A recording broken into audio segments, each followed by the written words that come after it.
Pendukung dan pecinta sepak bola tanah air di semua media sosial menggaungkan suara agar pelatih Patrick Kluivert segera mundur dari kursi kepelatihan. Kekalahan timnas Indonesia dari Arab Saudi tadi malam bukan sekedar soal hasil di papan skor, tapi soal keputusan strategi Patrick Kluivert yang kembali membuat banyak supporter kecewa. Para pemain sebenarnya sudah berjuang habis-habisan di lapangan. Mereka tampil penuh semangat dan rasa tanggung jawab. Namun ketika pilihan taktik dan susunan pemain tidak tepat, hasil akhirnya pun berbicara dengan sangat jelas. Indonesia sebenarnya sempat memberi harapan di awal pertandingan. Gol pembuka lewat penalti Kevin Dix di menit ke-11 membuat semangat Garuda sempat membara. Namun setelah itu permainan timnas perlahan kehilangan arah.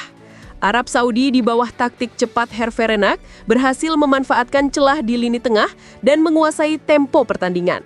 Di sanalah letak masalah terbesar.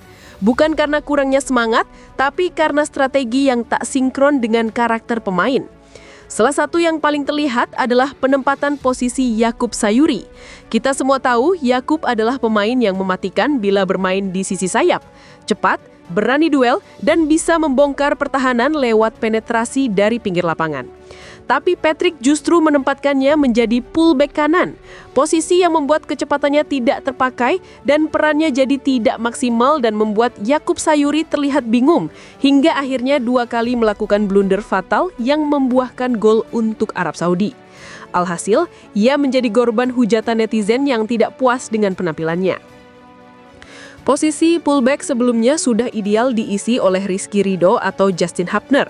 Namun lagi-lagi Patrick mencoba keputusan yang salah dengan membangku cadangkan mereka di laga krusial tadi malam.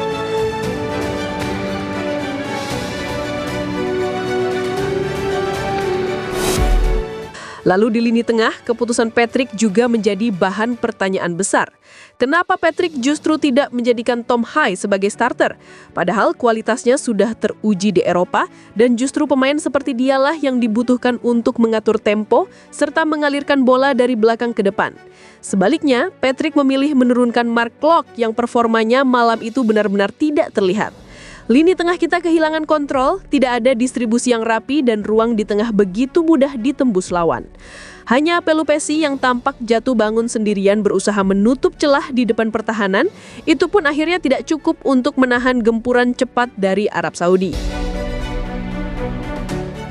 Pergantian pemain pun datang terlambat ketika lawan sudah lebih dulu menyesuaikan strategi di babak kedua. Alhasil, dominasi yang sempat kita miliki di awal pertandingan hilang begitu saja dan Arab Saudi mampu membalikan keadaan dengan memanfaatkan titik kelemahan di lini tengah dan kanan belakang yang dijaga Yakub Sayuri. Garuda pun harus mengakhiri laga dengan kepala tertunduk bukan karena mereka tak mampu melawan, tapi karena keputusan yang salah sejak awal. Kekalahan bisa diterima, tapi bukan dengan cara seperti ini. Kesalahan pemilihan dan penempatan pemain, keputusan taktik yang kaku, dan minimnya improvisasi di tengah pertandingan harus menjadi bahan evaluasi besar. Patrick harus berani mengakui bahwa ini bukan soal performa individu, tapi masalah strategi yang salah arah. Kalau memang tak mampu, ya sudah, silahkan mundur. Dan untuk kita para pendukung Garuda, kritik ini bukan bentuk kebencian, melainkan bentuk cinta.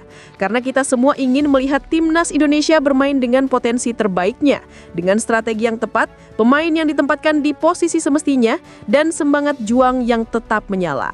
Kekalahan ini seharusnya menjadi pelajaran berharga agar ke depan Merah Putih bisa bangkit, belajar dari kesalahan, dan kembali terbang lebih tinggi di laga berikutnya.